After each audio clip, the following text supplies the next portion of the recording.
Okay,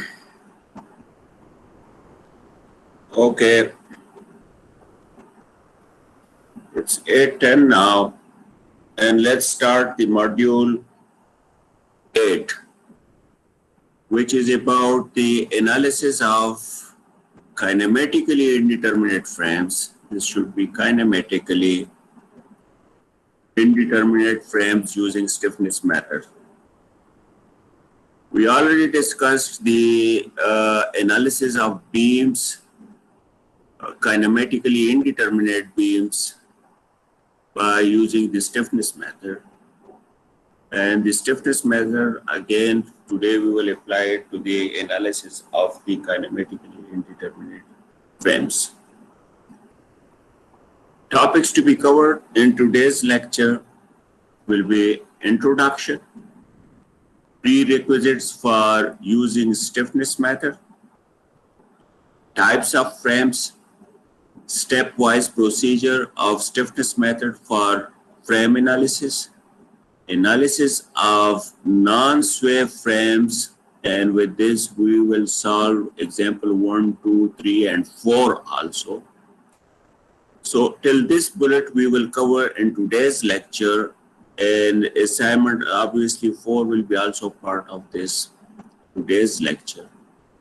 And next week, inshallah, we will go through analysis of sway frames using by using example 1, 2, and 3, and then we will have the B part of assignment number 4.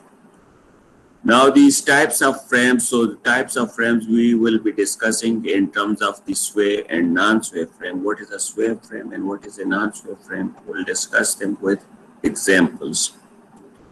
But before going to that, let's now go to the introduction part. Why stiffness method is used? Because again, because of the 3 reasons. It is systematic method. You can write your simultaneous equations, then you can put them in the standard matrix form. Matrices you can solve very easily with the help of the computers. Now, the unknowns are the joint displacements.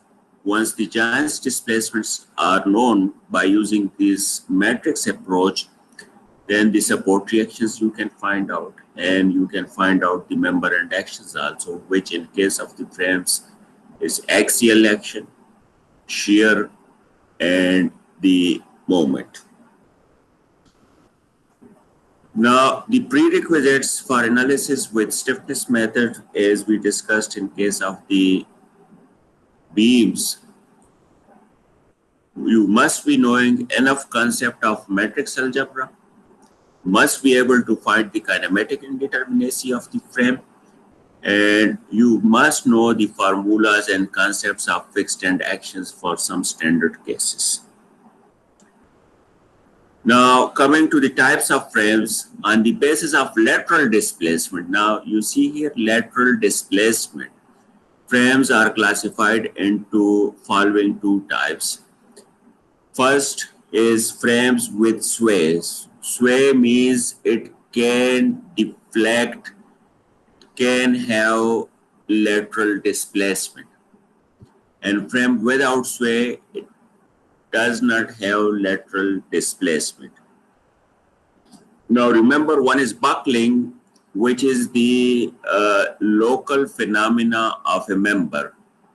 The lateral instability, the member buckles or it displaces laterally, and it is always because of slenderness when the member is thin.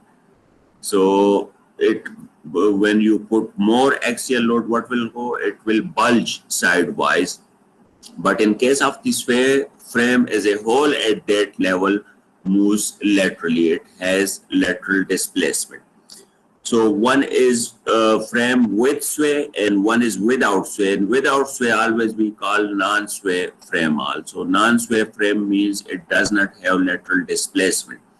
While frames with sway, it has lateral displacement. Now sway frame, then now statically or kinematically indeterminate structures the frames deflect laterally due to presence of lateral loads. What can be the reason of this lateral displacement now? One can be the presence of the lateral loads. Our lateral load will not be there, but it will be having unsymmetrical vertical loads. Because of the unsymmetry, the loads will be eccentric. Because of the eccentricity, it is going to go and displace sidewise. Or where the frame themselves are unsymmetrical, or the geometry of the frame will be unsymmetrical. So causes of side sway are unsymmetrical loading, means eccentric loading. Different end conditions of the column. We have a frame, two columns and one beam. At one end we have this hinge support, at other we have a fixed support. So it is unsymmetrical regarding the support condition. What will happen? Chances are there that it will have lateral displacement. So different end conditions you will be looking for. You will be looking for the symmetry of the loading. If it is unsymmetrical, then there will be side sway. Third reason can be non-uniform sections of the members.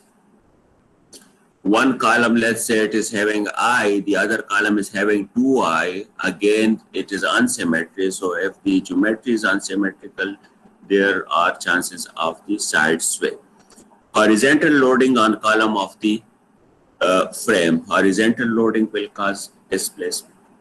And then settlement of the supports, unequal settlements of the support of the frame. So these are 5 causes which you should be looking in a structure. And by feeling, remember, by feeling you can even find out whether this frame is going to have a side sway or it is going to be without side sway. Now coming to the examples now, here you can see frames with outside sway, means non-sway frames, which does not have lateral displacement. Now at the top left, we are looking at the frame. At the bottom, we have joint A, then above it, we have joint B, and then to the right, we have joint C. Joint A is a hinge connection, joint B is a rigid joint, and joint C is again a hinge support. A hinge support and C is a hinge support. Now, if you look at it is a non-symmetrical frame. But if you look at the support conditions, C can take vertical as well as it can take horizontal reaction. Similarly, A can take vertical and as well as horizontal reaction. So it means there are no chances of the lateral displacement. At C, you have a reaction in the horizontal direction. It is not going to allow the horizontal displacement. So when there is no horizontal displacement, it means it is a non-sway frame. We are not looking at the loads now. We are not looking at the geometry, just support conditions. It is giving you enough now condition to declare this frame as a frame with outside sway or a non-sway frame. Now coming to the right now, why this we declare a non-sway frame? The reason is, again, if you see at A, we have a hinge connection, means can take horizontal as well as vertical. And similarly, we have the conditions at E and D also. So again, it is not, although the loading is unsymmetrical, the frame is also unsymmetrical, but now the support conditions are such that they are not allowing any horizontal displacement. So it means it is a non-side sway. At A, we convert this now into a roller support. So if we convert this A instead of the hinge support into a roller support, what will happen? It is now unsymmetrical. If you look at the loading, so it is unsymmetrical. So what will happen? Then there are chances of that it can now displace, it can have displacement in the horizontal direction. Coming to this bottom one now figure, which is having 18 kilonewton pointed loads. Now, if we look at the configuration of this frame now, at A, we have a hinge support, at B, rigid joint, at C, rigid joint, and at D, we have a hinge support now. And the 18 kilonewton and 18 kilonewton, they are provided at third point now, 4 meter, 4 meter, 4 meter, if you see, so equally divided into 3 portions. Loading is symmetrical, support conditions are symmetrical, and if you see, AB is exactly same as CD member. So the geometry is also symmetrical. Now in this case, again, it is a non-side sway frame. What will happen now if we make this loading unsymmetrical? Let's this 118 kilonewton, I'm just moving to the left now. This 18 kilonewton, one of them I'm putting at the middle now, and one is at 1/3, this 4 meters. So what will happen? The loading condition will become unsymmetrical, and because of the unsymmetrical condition, what will happen? This will become a side sway frame. It will be having a side sway, then because of the loading unsymmetry. Although the geometry, the support conditions, each and everything, they are symmetrical, but the loading is unsymmetrical, and there is nothing at the BC level to stop the lateral displacement. So we declare then, and in that case we can declare, because of the unsymmetrical loading, we can declare this as a side sway frame. Again, now let's say loading is symmetrical, but the CD is not similar to that AB now. So what will happen? Because of the unsymmetrical geometry, again this will become a side sway frame. Let's, instead of this, now each and everything is the same now, but at D, what we are doing, we are making this as a horizontal support, I mean a roller support. So what will happen? Because of the unsymmetry of the loading, chances are there that it will become a side sway frame. But in this condition where you have a perfect now symmetry in the geometry and symmetrical loading also, no lateral. Again, if it is symmetrical, this one, but if we apply, let's say at joint B, a horizontal load now, so what will happen? Again, it will become a side sway frame. It will be having lateral displacement. Coming now to this last one, which is the bottom right now corner.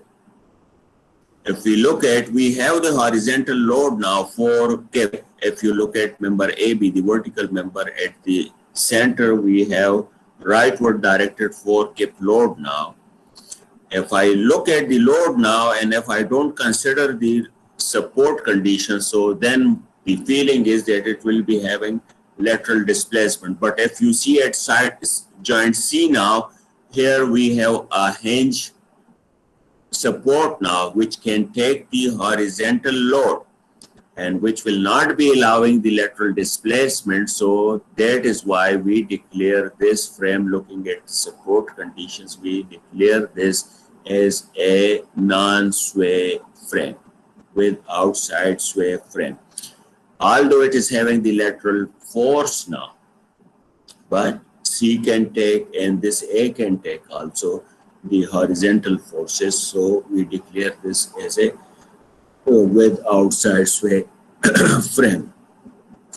Now, instead of this hinge support at C, if we now replace this by a roller support, then what will happen? It will not be having the capacity to stop the lateral movement now. So what will happen? This will become a side sway frame in that case. Now, some of the examples from with side sway frames. If we look at the first one diagram where A, B, C, D joints are shown, and this pointed load, which is 1 meter from the left, from this left joint, and 3 meters from the right joint, means it is unsymmetrical now. Looking other conditions now, at the top, we don't have any arrangement to stop the lateral displacement. A and B are similar, both are hinge support. So what will happen? Now, the frame is symmetrical, but the loading is unsymmetrical now. So what will happen? It is going to deflect sidewise. It will have lateral displacement. How it is going to display this have lateral displacement? This AD will come to the right, and then BC will also come to the right. So at the top you will have this displacement. And remember, displacement at the same level is going to be same.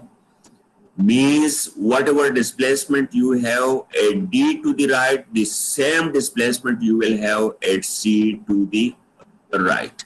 If it is to the left, so at both it will be to the left and by the same amount.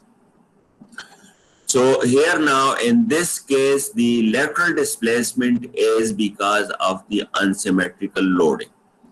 Coming to the right top one diagram, A, D, C, and B, we have the frame now. At A we have, so, and at B the same level and same, so this is symmetrical. But if you look at AD is not similar to the BC member. Again, we have lateral loading also. Again, at B, C, and D, we don't have anything to prevent the lateral displacement. So clearly now this is a side sway frame. Now bottom left one, AB, again we have the supports, hinge supports we have. But if we look at the at AD, we have lateral load now 0.2 kip per foot. At DC level, we don't have any constraint now in the horizontal direction. So what will happen? It is going to go sidewise. And again, if you see the left vertical member, which is AD, it is not similar to the BC member, to the right member, which is 12 feet. So again, clearly just by observation, you can see it is a side sway frame. Now, the last diagram now, again, at AD we have now supports, and BC, the top one, it's a symmetrical supports conditions, the members, each and everything is symmetrical, but it is having a lateral load now, which is 8 kip at C leftward directed. And at BC level, we don't have any constraint in the horizontal direction. So what will happen? It is going to deflect to the left side now. And because of that displacement, it is declared as side sway frame. So in today's now lecture, we will be discussing the analysis of the frames with outside sway or non-sway frames. So part one, which will be the discussion today, it will be analysis of frame with outside sway. And remember, it is the simple case. The next one is going to be a little bit complicated.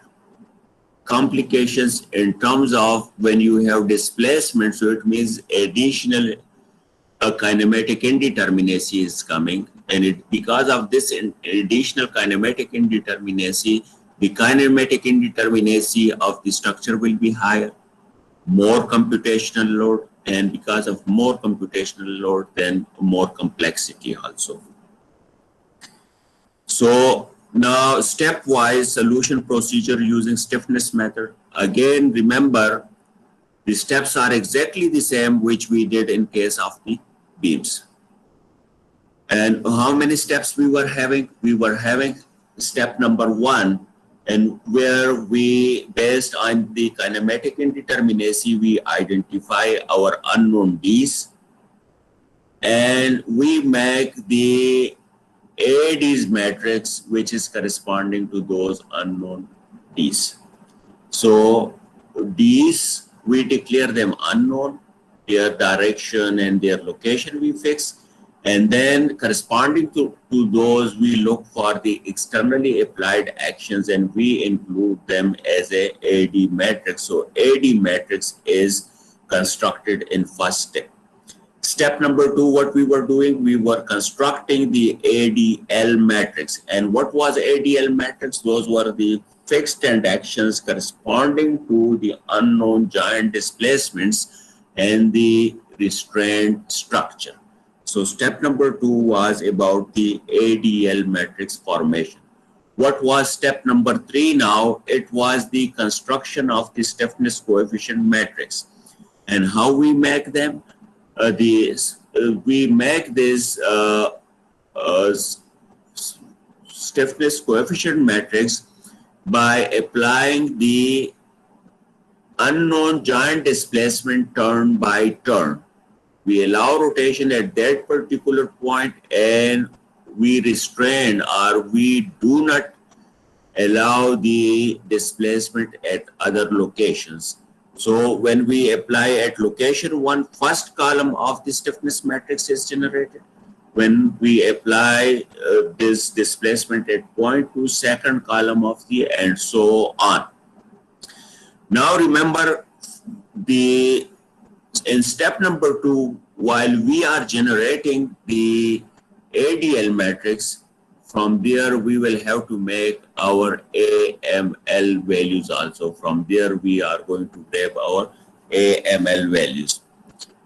And from the diagrams from where we are making our stiffness coefficient matrices, this S matrix, I mean, so from there we will be making our AMD matrix also. So you must be remembering these things. So in these first 3 steps, we find out the parameters AD, ADL, and S. Now we are in a position now to make simultaneous equations out of these one, and the fourth parameter, which is the displacement, that is the unknown. And if you see in step number 1, already now we took that as our unknown. So this fourth quantity, which is the D, now we can find out by the solution of the equilibrium equation. So step number 4, we have reserved this for the solution of the equilibrium equation. And in step number 4, when we get the unknown displacements, then we go into step number 5, and we find out the member inductions, or we can find out the support reactions also.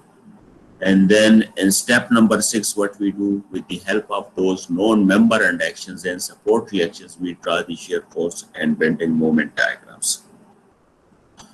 So step number 2, apply the actual external loads on the basic kinematic determinate structure and find the actions at the locations of redundant joints displacements. Now means compute fixed end actions corresponding to the redundant joint displacements, and this way we generate the ADL matrix.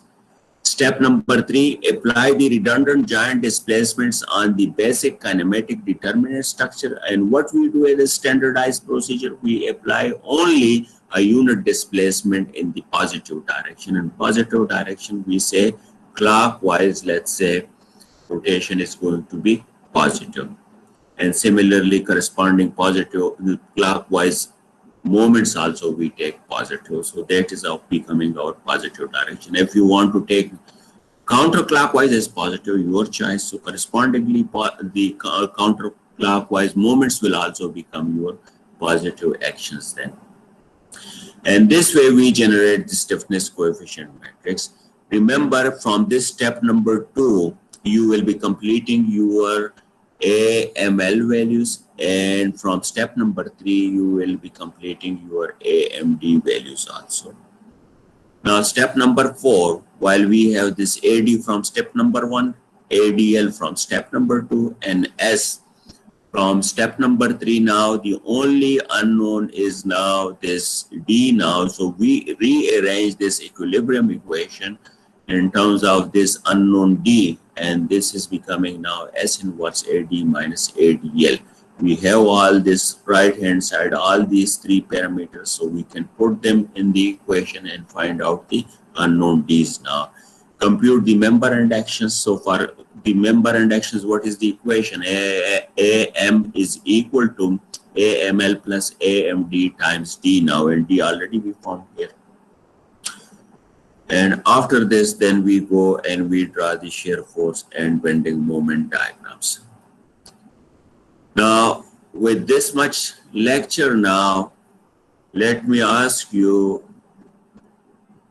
that now you can interrupt me and you can start asking me questions.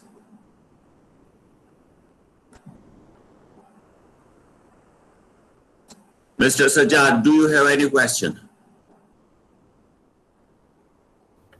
No, sir, it's clear, sir. Clear? Okay.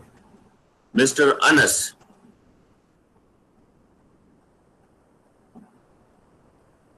Anas Alam, are you there?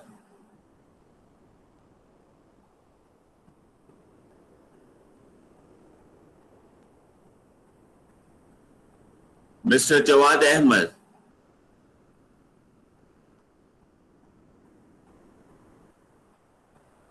Do you have any question?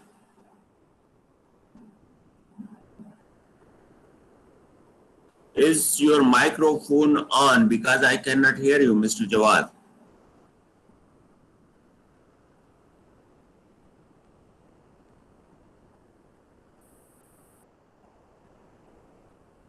Mr. Sofyan.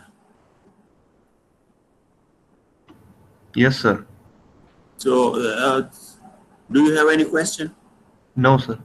Okay, so let's proceed now. If you don't have any question, that is good. Then let's now proceed. Now we are coming to the actual frame. So now, if you want to take 2 minutes, you can take 2 minutes. You just bring in your pen, your notebook, and your calculators. Now, if you want to verify some numbers, we can verify.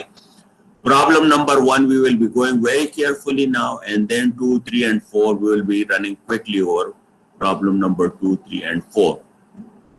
So in problem number 1, if you want to verify things, you should be sitting with your pen and notebook and calculator.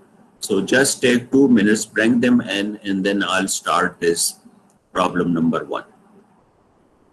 And you make a note of this one also on the page, so that when we go now to the next slide, so that you remember which one giants we are discussing, which one supports we are discussing, which one members we are discussing. All these things you should be having on your sketch.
Okay, so let's now start this frame now. It says analyze the given frame using stiffness method. The configuration of the frame now, at the bottom we have A support which is fixed. Now above this A we have B joint which is a rigid joint, can resist the moment. It's also known as a moment joint. And just to the right of this B now we have C, where we have a hinge support now. So BC, it's a beam now, if you see, horizontal member, and AB, it's a column. AB height is 10 feet and BC is 12 feet, written here 12 feet, and this is the 10 feet. Take EI is equal to constant. So EI property is given, that constant for both members. If they are given now in some numbers, or let's say they are different, so you will have to take them accordingly.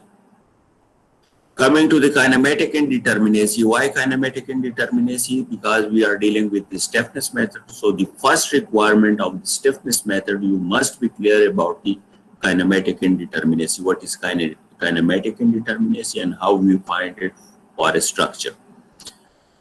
Now, simply, if I start now finding out the total kinematic indeterminacy of this problem, So how can I do it? We have 3 joints, and let's say these 3 joints were free.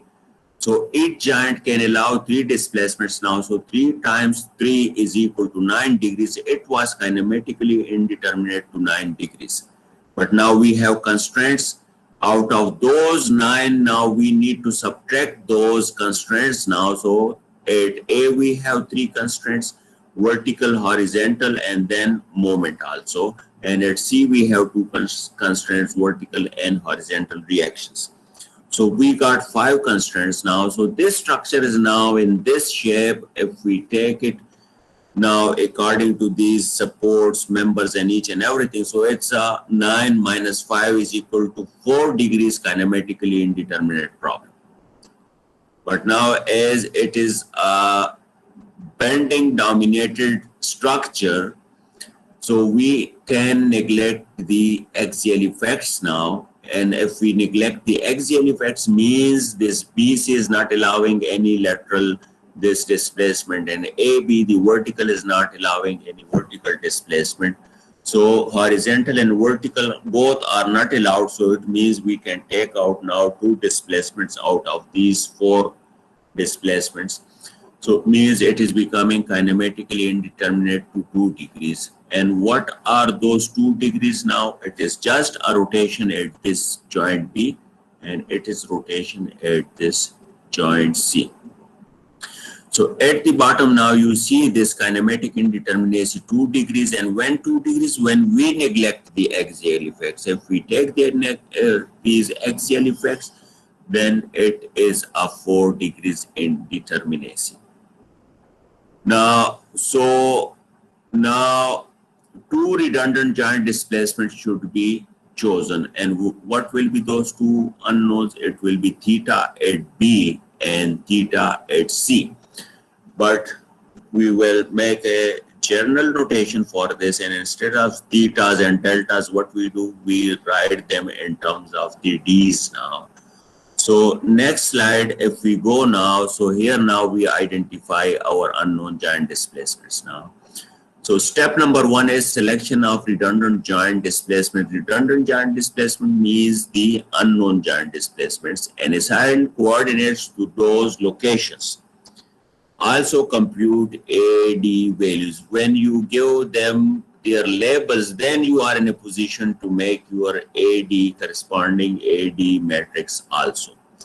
So now rotation at B, which is unknown, I am declaring that as D1, and rotation at C, we are now labeling this as D2. So rotation at B and C are taken as redundant joint displacements.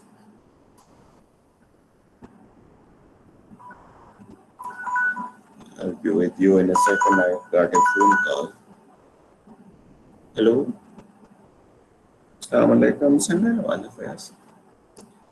ना जो lecture के muscle के online lecture के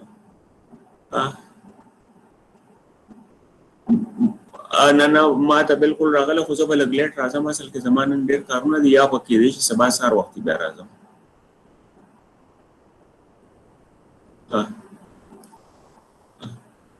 ठीक show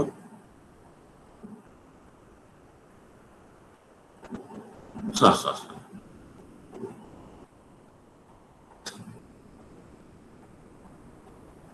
नौ तासो बस temporary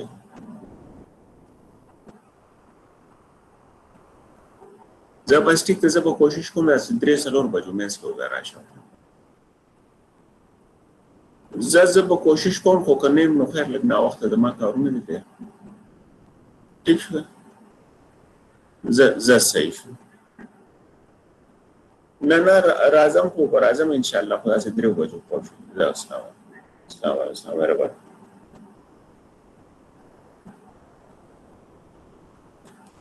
Okay, so now D1 and D2, and you see the sense also clockwise and clockwise. We say the clockwise rotation. We assume that initially that it is our positive direction. Now in the actual structure corresponding to D1 FVC, we don't have any externally applied moment now. So we take AD1 is equal to 0. Similarly, corresponding to CF, you see we don't have any externally applied this moment, so it means it is also 0. So we declare this AD2 also is equal to 0. D1, D2 we have labeled, and then corresponding AD1, AD2, and we have constructed this AD matrix. Step number 2 now. For step number 2, first what we do, we make the structure kinematically determinate, which is known as restraint structure. So here you can see restraint structure.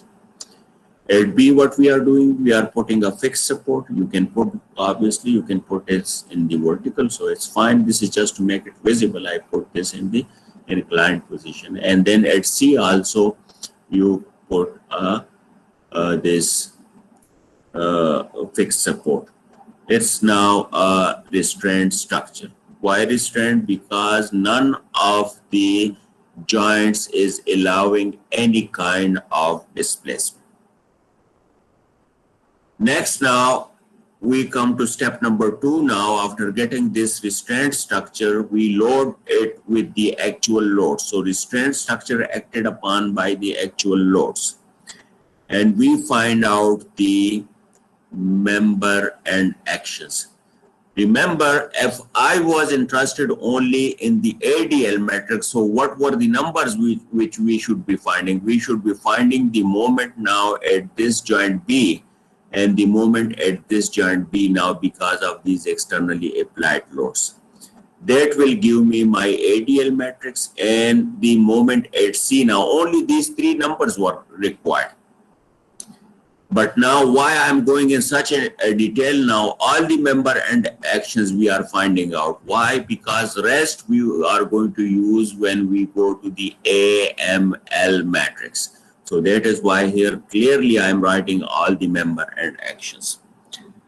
Now coming here to this vertical member, which is AB, if you see we don't have any lateral loading on this one. So what happens now? The member end moment is equal to 0. Why? Moment is always load times distance. So if we don't have load, so it means we don't have any moment. There is no moment and there is no shear force also. Nothing is going to be balanced by these shear forces. Now this 12 and 12 is coming from where? We need to look for these numbers now, because this member was not having any force, but now axial forces we have 12 kip. So from where those are coming, we will discuss this in a while. Coming to the BC member now, 2 kip was per foot was the load intensity, UDL. And then 12 feet is the distance now. So the member end moment, because of this, the fixed end moment is WL square divided by 12. So it is equal to 24. On the right side also 24. We don't have any unbalanced moment. So half of the load will go to the right support and half of the load is going to go to the left support. So 12 times 2 is 24 divided by 2 is 12 kip. This is how we are getting 12 kip. You can verify this WL square divided by 12. This will become 2 times 12 square divided by 12. 112 is going to cancel with this 112 and 2 times 12 become 24. So already it is verified now. Now remember, this 24 kip moment, we are not transferring it to the AB. Why? Because we have restrained this rotation here. And how can you restrain this rotation? While still it can slide in the vertical direction, it can slide in the horizontal direction also. Only rotation was stopped, D1 was stopped here. So now when it can slide in the vertical direction, it means this 12 kip, when it starts sliding in the vertical direction, it is going to be taken or it is going to be transferred to this BA member. And this joint must be in equilibrium. So this 12 kip, it can transfer to this B joint here. It's the same joint B. Because of that sliding, because that is still permissible here, we have stopped only D1, which was rotation. So this 12 kip is in the upward direction. Here it is going to be in the downward direction. This joint is in equilibrium. Now at A already we have a support now. So what will happen? This 12 is going to be balanced by this 12 cap now. So this is how this 12 cap is now moving to this support A. And we see now the joint is in equilibrium as well as the member is also in equilibrium. Now remember, if there was some shear force in B now in the horizontal direction, so this we did not stop the horizontal sliding here. So what will happen from this joint B in the opposite direction, it will shift to joint B of the BC member, and from BC, for BC member, it is going to be balanced here by this joint C force. Now, so here you will have the opposite reaction, whatever you have on this B. So the member has to be in equilibrium. So maybe in the next problem, we are going to have this kind of situation. Now, coming to the ADL matrix. Now, ADL matrix, if ADL1 we are discussing, so we are coming to now this coordinate 1 now. This is the D1 location now, which was joint B. And the corresponding actions to the rotations are moments now. So from BA, MBA is how much? It is 0 now. So 0, and this if we see from BC, this MBC is minus 24. Now why minus? It is counterclockwise movement now. So 0 minus 24, which is minus 24, and here it is recorded ADL1 is equal to minus 24. So this is coming minus 24. Now to find out this ADL2, we are coming to the D2 location. At D2, if you look at this moment, corresponding moment which is corresponding to D2 now, it is in the clockwise direction, means positive. So plus 24, it is now our ADL2 now. So ADL1 and ADL2 values you have, one is minus 24, one is plus 24. Let's at B, we were having, let's say 4 kip feet now, and it was in the clockwise direction. This was the direction clockwise. So in that case, we have plus 4 minus 24. So the result will be minus 20 then. 4 minus 24, 20. So you will have to take the algebraical sum and the appropriate sign, whatever the end sign you get, you will have to put that sign also along with the magnitude. So that easily now you can find out your ADL1 and ADL2. So after this, we go to the stiffness now method. So what we do in the stiffness method now, so primary structure, not primary structure, it is the constraint structure. So let me now, the restraint structure, I mean, so it is the restraint structure is acted upon by a unit value of D now, and computation of stiffness coefficient values in the basic kinematic determinant structure corresponding to the redundant joint locations. And how we proceed now in this case, if you see now, first a unit rotation. Why unit rotation? Because rotation was the unknown in this case. If the translations are unknown, then you will have to apply a unit translation. So first a unit rotation is applied at location 1 and prevented at other locations. In this case, only we have location 2 because it is 2 degrees kinematically indeterminate. And this way we compute the first column of the stiffness matrix, and its elements will be S11 and S21.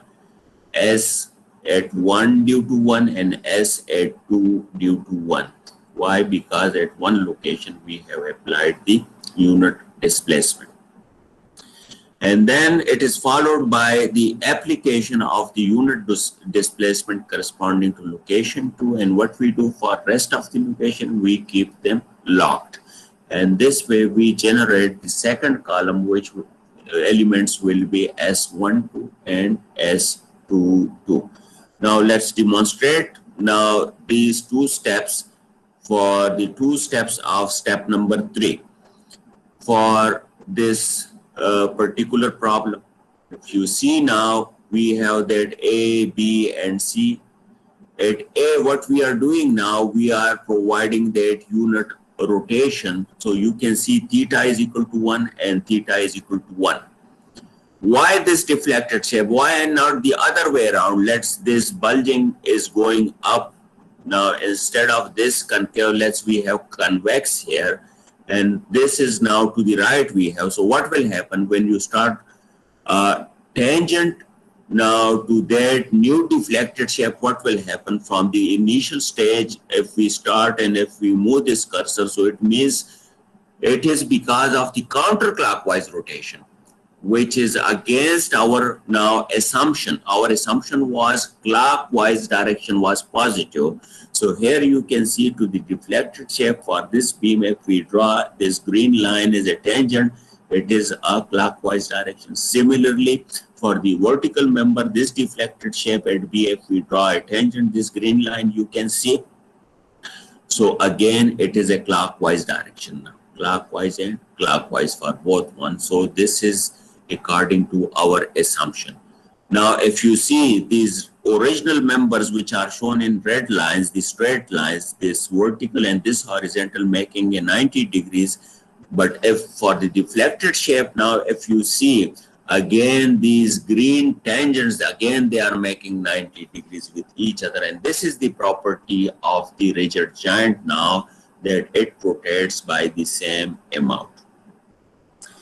Now at B joint, we are providing this rotation already for the rotation and the member and action, which is a moment. We have a very nice relation at the near end, 4EI over L, 4EI theta over L, but theta in our case is 1. So we just disregard that number. We don't show it while we are writing at the far end half of that amount. Similarly, here you can see, and the sense of this moment again is going to be the same as that of the rotation. So 4EI over 12Y12, because BC member is 12 feet, here it is written. Far end, it is 2EI over 12, half of this one. Then the balancing couple now. So the balancing couple, the unbalanced couple is in the clockwise direction. So the balancing couple will be in the counterclockwise direction. So here we have a downward now reaction of 6EI over 12 square, which is not shown here because then we have a lot of numbers and that will cause now congestion, and because of congestion then you will get confused. Coming to now the vertical member. So because of this rotation at B now, for the vertical member at the near end we have 4EI theta over L, so it becomes 4EI over 10 now. 10 is the length of the member now. At the far end now 2EI over 10. Now it is causing again clockwise movement. The unbalanced movement is clockwise, so the balancing moment should be counterclockwise and it should be 6EI over L square. So here you see 6EI over 10 square, and at the bottom you see their directions also. Again, now coming to the which one actions we can take to the end supports now. So here, if you remember, it was downward 6EI over 12 square, the couple, this one couple I'm talking about. So when it is downward, so at B joint for member AB, it will become in the upward direction now. And we have a support here, so here it is going to be balanced by this downward. So 6EI over 12 square, this is how we get this axial force and member AB. Coming to BC member now, here the shear from this AB member, it is leftward directed CEI over 10 square to the leftward. At the same joint B for member BC, it will become rightward directed now 6EI over 10 square, which is going to be balanced by the leftward directed 6EI over 12 square. So it means that if we take this, this one along this number, so I should be showing it to the right now here 6EI over 10 square. So when you get to the AMD's matrices, you should be taking these values accordingly. Now from here, we will make the first column of the stiffness matrix as well as the first column of the AMD matrix. Now, let's talk about the first column of the stiffness matrix. So stiffness matrix now corresponding to D1 now, we should be looking for the moments now. So we have a clockwise moment now 4ei over 12, and we have a clockwise moment of 4ei over 10. So the algebraic sum of these is going to make your S11 value 4ei over 10 and plus 4ei over 12. So you should be making a note of this, that S11, because after this I'll be switching to the next slide. So our S11 is equal to 4ei over 10 plus 4ei over 12, corresponding to D1, these moments I'm taking. S21 will be equal to, this is 2 location, and because of 1 rotation we are getting this action, and it will be equal to now this 2ei over 12, and again it is clockwise, so it is a positive value. So this is 2ei over 12, and you can confirm here now 4ei over 12 plus 4ei over 10, and S21 is equal to 2ei over 12, and here now we have these values in the decimals. So 0.733 EI, and S21 is 0.1667 EI. Now, second part of this step number 3 will be, now we will give a unit rotation at point 2 now. D2 is equal to 1 we will put, and D1 we will put equal to 0. And here you see their situation. Here we are applying now rotation. So this orange line, let's to the right, now we make it inclined, means we give a rotation. What will be the deflected shape of this beam? This will become the deflected shape. Here we are not allowing any rotation now. If we draw a tangent here, so here you see to the tangent, this is making a clockwise now, theta is equal to 1 now. This is becoming our now near end, and this is the far end now. So at near end, the moment generated will be 4ei over 4ei theta over L, which is 4ei over 12 in this case. At the far end, 2ei, and the balancing couple again here downward. Why downward? Because the unbalanced couple was clockwise, so the balanced couple should be counterclockwise. So this should be down, and this should be upward direction. So 6ei over 6ei theta over L square. These are becoming the reactions. Now you can see here, it is not going to allow this rotation to the BA member. In BA member, we don't have any kind of activities in terms of the displacement. So the corresponding moment is 0. And the shear forces are also 0. From where this 6ei over 12 square is coming, it is coming from this vertical reaction now. From member BC. It was downward. At B, it will become upward, and then it is going to be balanced by this downward 6ei over 12 square. Here, what will be the horizontal force? We don't have any horizontal force here from member AB, so that 0 is going to travel here. So it means horizontal here is equal to 0. Coming to the stiffness matrix now. Now, S at 1 due to 2, S12 will be equal to, from member BA we have 0 moment, but from member BC we have 2ei over 12 now. So 0 plus 2ei over 12. So S11 is equal, S12 is equal to 2ei over 12. You make a note of this. S12 is equal to 2ei over 12. And S22 is equal to 4ei over 12. Although we have other member end actions also here, if you see, but the corresponding one is this moment now, which is corresponding to D2, and it is in the same direction. So this is how we take its sign, and this is how we take its magnitude. So 4ei over 12 is our S22, and here you see them clearly. S12 is 2ei over 12, must be equal to S21, and S22 is equal to 4ei over 12, and then you see them in the decimal form. Now with this, now we are in a position to write this matrix in a very nice form. EI is common, so we take that as common. It's from here 0.733, 0.1667, 0.1667, and this is 0.33, and this is our stiffness matrix now. AD matrix we have, ADL matrix we have, and we have the stiffness matrix also. And this is now our simultaneous equations. This is the standard form in the matrix form. This is the condensed form of the equilibrium equation, and this is the rearrangement in terms of the D now of the equilibrium equation. We plug in the values here. It was EI, so inverse when we take it becomes 1 over EI. Here we need to take the actual inverse of this stiffness matrix. 0 and 0, if you remember, AD1 and AD2. Now ADL1 was minus 24. So here you see minus 24. ADL2 was plus 24. So you see here plus 24 now. When we solve this, so D1, D2 is coming out equal to 55.40 and minus 99.742. Here now you see D2, we assume that in the clockwise direction, but here when we find out the displacement at D2, it is coming in the counterclockwise direction, and you can see it from the diagram also.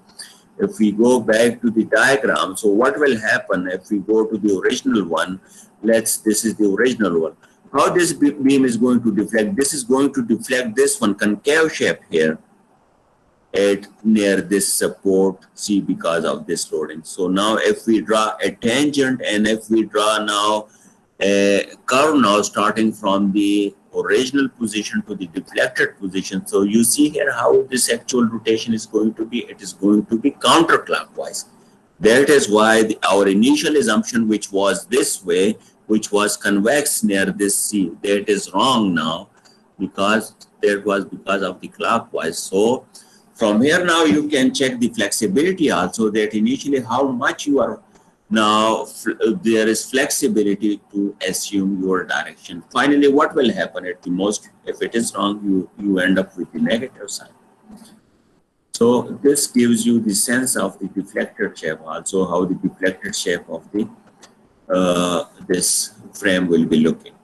So D1 and D2 are known now. Now we can go in step number 5 and find out the member and actions. So how we are going to do that? We now go member by member now. We select this member AB, which is the vertical member. And we designate initially our AM's member actions now. What is my assumption now? I assume upward, rightward, and clockwise as my positive direction. Upward, rightward, and clockwise are my positive values. And I'm coming to a specific end now. Let's say this A is my near end, starting end, let's say. A is starting end, so vertical followed by horizontal followed by the moment. This is my labeling sequence now.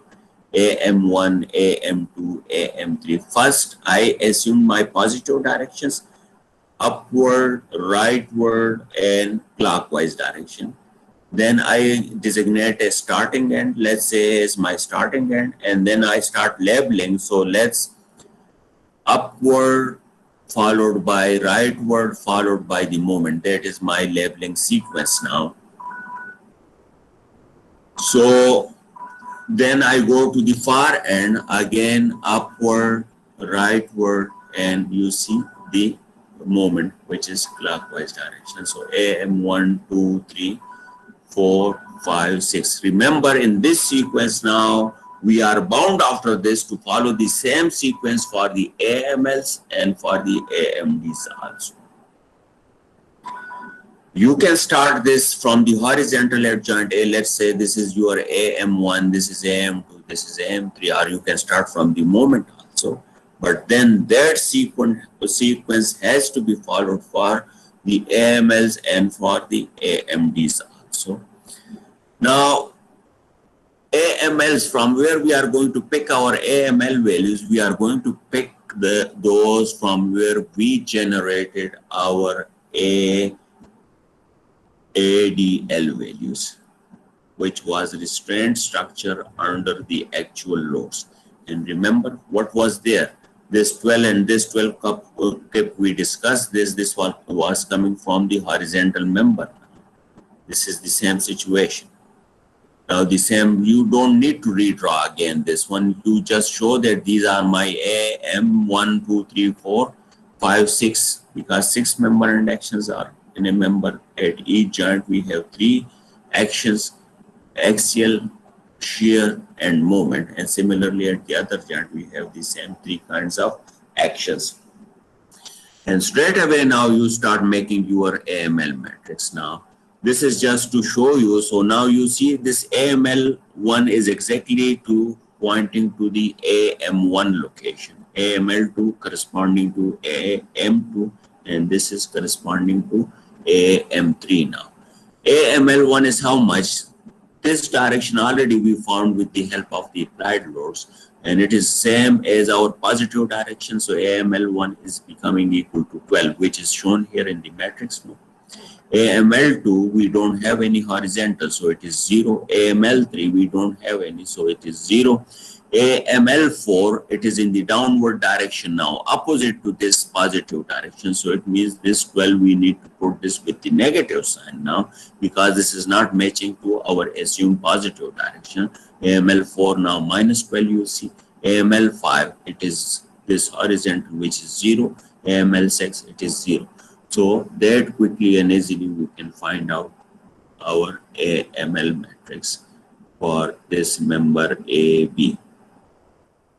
Coming to the AMD now, for this member we need to make now our AMD matrix. Now again we are taking member AB, but now we are taking from where we generated the first column of the stiffness matrix, and how that was constructed. Again at location 1 we applied the unit rotation, and you see that thing here at location 1 you see theta, all these member and actions.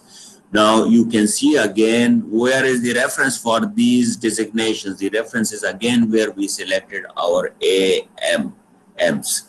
So AMs, that is your reference now. So AMD 1, 1, 2, 1, 3, 1, 4, 1, 5, 1, and 6, 1. Corresponding values now you need to pick from here. So quickly now you write down AMD 1, 1 is equal to minus 6 EI over 12 square. AMD 2, 1 is equal to, it is in the same direction, 6 EI over 12 square. AMD 3, 1 is equal to 2 EI over 10. AMD 4, 1 will be equal to, here it is in the upward direction, the same one, 6 EI over 12 square. AMD 5, 1, here if you see it is 6 EI over 12 square, and AMD 6, 1, this moment 4 EI over 10. So this will give you the first column of the AMD matrix. Second column is going to be generated from here, where we completed the second column of the stiffness matrix. Now again, this vertical member we are concerned with. So AMD 1, 2, 2, 2, again the reference for this labeling is again the AMs which we did. So AM12 is how much? It is minus 6 EI over 12 square. AMD22, it is 0 here. AMD32 again 0. AMD42, so it is in the same upward direction here, this reaction. It is in the upward direction. From where it is coming, it is actually coming from BC. Here it was downward, so at B for giant AB, it is in the upward direction. And similarly, A62, it is equal to 0. And this way now we have completed this AMD matrix.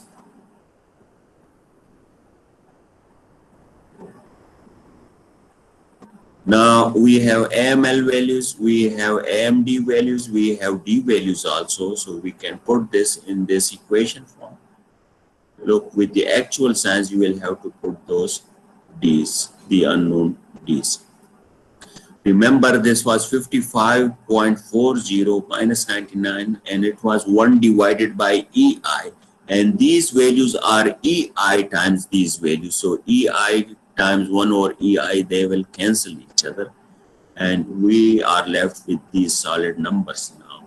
So product of these two matrices plus addition with this one, and these values we get now. AM1 now here, it is upward directed 13.8. AM2 at joint A, it is rightward directed 3.3. AM3, it is clockwise 11.1 movement at joint A. Coming to joint B now, so it is downward 13.8 now. AM5 it is leftward directed 3.3 now, and AM6 it is clockwise 22.2, and we put them on the sketch now. Look, corresponding to these labels now we put all these values, and you can see this is analyzed member now. In AB member now, how we draw for this AB member the shear force and bending moment diagram. We show the external loads also on this member AB. We have the member and actions. For member AB, we don't have any external action. So it's very straightforward now to draw its shear force and bending moment diagram.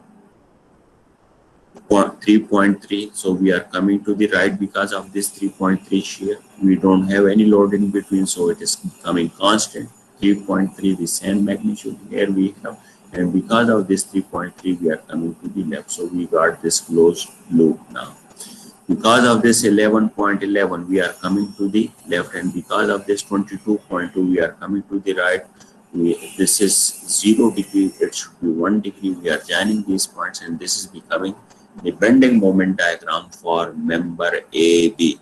The same process we are going to repeat for member BC also. So let's go to member BC now. Here, now you see the member and actions designations now. B, let's say it is the starting end, and C, it is the ending end now. So horizontal AM1, again, if you see rightward, upward, and clockwise, rightward, upward, and clockwise, we are taking positive, these member and actions. If somebody asks you that already we found this AM1, 2, and 3 for member AB, for whatever actions, member and actions we have at B now for member AB, that is going to be the same magnitude for BC member at joint B, but in the opposite direction. So why we are finding that person is right?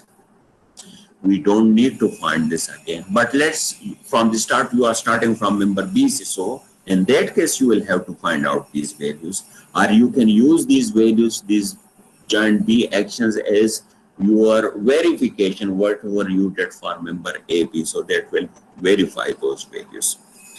So now you make a quick now labels of these member and actions for member BC. Now AML values we will be taking now. So AML values for member BC, you see here, we are going to the ADL now, from where we generated our ADL matrix. So we are going here. These are those member and actions now. AML1 is how much? Corresponding to this, we don't have any horizontal action. So this is 0. AML2, this is this 12. So we are putting 12. AML3, it is clockwise positive, but actual one is 24. So this is minus 24, opposite to this positive direction. AML4, it is 0 here. When number is not shown, it means it is 0. AML5, it is plus 12, so plus 12 is here, and AML6, it is clockwise positive, means so plus 24 we are recording here. Now AMD matrix we go. So AMD matrix, again now these labels are corresponding to those AM labels which we did for member BC. And we are concerned with these values now. So AMD11 will be how much? It will be this 6EI 12 square. But here we have shown this for member AB. So for member BC, it will become rightward directed. Rightward directed means it will be with the positive sign. Why? Because we are discussing the BC member. AMD21 will be this downward couple now, the other now force of this 6EI over 12, which was in downward. So this will become minus 6EI over 12 square. You should be making a note of this one also, that AMD21 is equal to minus 6EI over 12 square. AMD32, so it is 4EI over 12. AMD41, it was rightward, so here it is going to be leftward, so this will become minus 6EI over 12 square. AMD51, it is plus 6EI over 12 square. AMD 61, it is 2EI over 12. So first column of the AMD matrix is formed. And again, remember, it is the same sketch which we used for the generation of the first column of the stiffness matrix. Next, now, the second column of the AMD, again, you look at the number. And from here now, we are going to take our AMD 1, 2, 2, 2, 3, 2, and so on. So AMD 1, 2, here we don't have any horizontal, so 0. AMD 2, 2, it will be minus 6EI over 12 square, this vertical reaction. AMD 3, 2 is 2EI over 12. AMD 4, 2, it is 0, we don't have any. AMD 5, 2, it is 6EI over 12 square, and AMD 6, 2, it is clockwise 4EI over 12. So this is now we have made this, and you can verify these values. You have noticed them in terms of the 6 over 12 square and such kind of numbers. Now you run the calculations and verify 1, 2 values.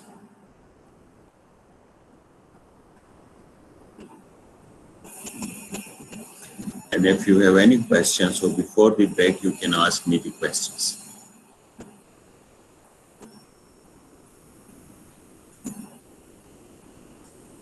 Now, after this, we write this in the equation form. AML we have AMD, we have D also. And this way we find out all the member and actions now.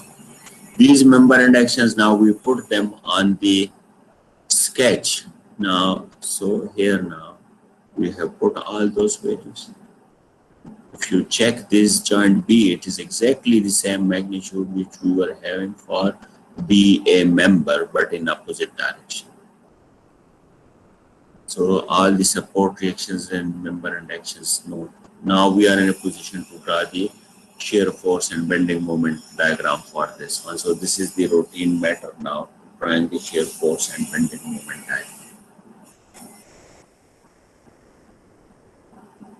After this, now you can go and you can combine for both members the shear force and bending moment diagram. So this is the combined shear force diagram and combined bending moment diagram, and this completes our problem number 1 for the with outside sway frames by the stiffness method. We'll be discussing this problem number 2, but that is going to be our discussion after the break. Now you can turn on your microphones and you can start asking me questions now.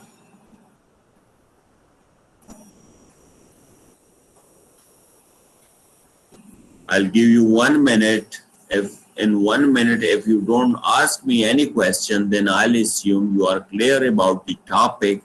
We can go for a break, and after the break, we will continue rest of the 3 problems. It is 9:24 now. I'll wait till 9:25. If no question is coming, I don't need to ask each and every person individually. If no question is coming, I'm assuming that you are clear about the topic.